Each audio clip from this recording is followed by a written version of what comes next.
အားလုံးပဲမင်္ဂလာပါဒီနေ့သင်ခန်းစာလေးကတော့အခုံးမြန်မာလို့ဆိုရင်အခုံးနေစဝန်းပြက်ပေါ့ဒါလေးဆွဲမယ်အင်္ဂလိပ်လို့ဆိုရင် arc တွေဆွဲမှာဖြစ်ပါတယ်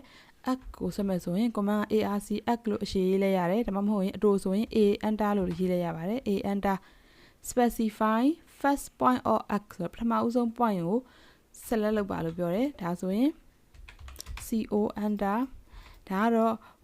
point တွေကိုအတိအကျရအောင်ဒီလို line လေးတွေခဏဆွဲထားတာဖြစ်ပါတယ်ကိုက free hand ဆွဲမယ်ဆိုရင်လည်း first point ကို select လုပ်လိုက်တယ် second point ကို select လုပ်မယ်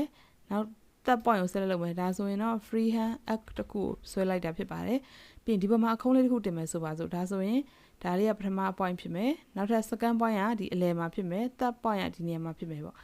ဒါဆိုရင်ဒီအလယ်မှတ်လေးကိုလည်းအခုံးအလယ်တိကျရခြင်းလို့ရှိရင် line လေးနဲ့ဆွဲပြီးတော့သတ်မှတ်လိုက်မယ် a enter first point second point third point ဒါဆိုလို့ရှိရင် point လေးတွေချပြီးတော့ဆွဲတဲ့နည်းလမ်းပဲဖြစ်ပါတယ်နောက်တစ်ခုက a enter စမှတ်ကိုကလစ်ချမယ်ပြီးရင် center point ကို specify လုပ်ပါ center point ကို specify လုပ်လိုက်တယ်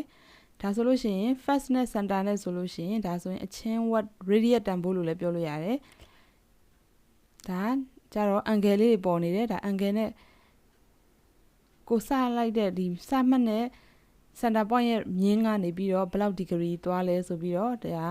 အခုံးတွေကိုဆွဲနေတာဖြစ်ပါတယ်အခုံးလျာအတိုးအရှိကိုလိုချင်သလိုညှိလို့ရပါတယ်ကိုလိုချင်တဲ့လောက် degree မှာရက်လိုက်လို့ရပါတယ်ဒါကတော့ polar လေးကိုအုံပြီးတော့ degree နဲ့ angle ကိုလည်းမြင်နေရပါတယ်နောက်တစ်ချက်ကကြတော့ဒီ cockland နဲ့သွားမယ်ဆိုလို့ရှိရင် cockland ကိုနှိပ်လိုက်ပါ cockland ဆိုတာကြတော့ဒီစက်ဝန်းရဲ့အစအဆုံးကိုမြင်းပြောင်းတိုင်းတဲ့အလျာကို cockland လို့ခေါ်ပါတယ်ဒါဆိုရင် cockland နဲ့သွားမယ်ဆိုရင်ကိုကပေရှည်ကိုရိုက်ထည့်လဲရတယ်ဒါမှမဟုတ်ရင်ဒီမှာခဏန်းပေါ်နေတယ်ခဏန်းပေါ်နေတဲ့အတိုင်းကိုလိုချင်တဲ့နေရာမှာကလစ်ချလိုက်ရင်လည်းရပါတယ်ဒါကကြတော့ cockland နဲ့ arcland ကိုဆွဲတာဖြစ်ပါတယ်နောက်တစ်ခုကတော့ a enter စမှတ်ကလစ်ချဒီတစ်ခါ center နဲ့မသွားဘူး second point နဲ့လည်းမသွားဘဲနဲ့ end point နဲ့သွားမယ် end ကိုနှိပ်လိုက်မယ်ဒီကိုကလစ်ချတဲ့နေရာဒီ end point ဖြစ်သွားမယ် end point ပြီးသွားရင်ဒီဒါ end point ပေါ့နော် end point ကနေပြီးတော့ကိုက angle နဲ့သွားခြင်းလား direction နဲ့သွားခြင်းလား radius နဲ့သွားခြင်းလားဆိုပြီးတော့ရွေးချယ်လို့ရတယ်ဒီမှာ angle ကိုစပြီးတော့နှိပ်ကြည့်မယ် angle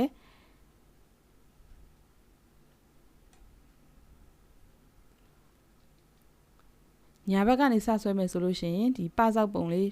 ထွက်မယ်ဒီလို degree 45 degree 45 degree ဆိုရင်တို့ကအခုညာဘက်ကနေဘယ်ဘက်ကနေညာဘက်ကို point ချထားတာဖြစ်တဲ့အတွက်အဲ့ဒီမြင်းကနေပဲလှမ်းပြီးတော့တိုင်းတာဖြစ်ပါတယ်45 degree 90 degree ဆိုရင်ဒီလိုပေါ်မယ်ဒီရေပြင်ကြီးဒီမြင်းကနေပြီးတော့ပဲတိုင်းတာဖြစ်ပါတယ်ဒါဆိုရင်180 degree မှာဆိုရင်ဒီလိုကွေးပုံစံလေးထွက်သွားပါတယ်နောက်တစ်ခုကကြတော့ a enter စမှတ်ကလစ်ချ end point ကိုကလစ်ချမယ်ဆိုတော့ end ကိုနှိပ်လိုက်ပါ end ကိုကလစ်ချပြီးလို့ရှိရင် directional ကကြတော့ဒီ polar ကို on ထားလိုက်မယ်ဆိုလို့ရှိရင်ဒီ direction နဲ့မြင်းလေးပြတယ်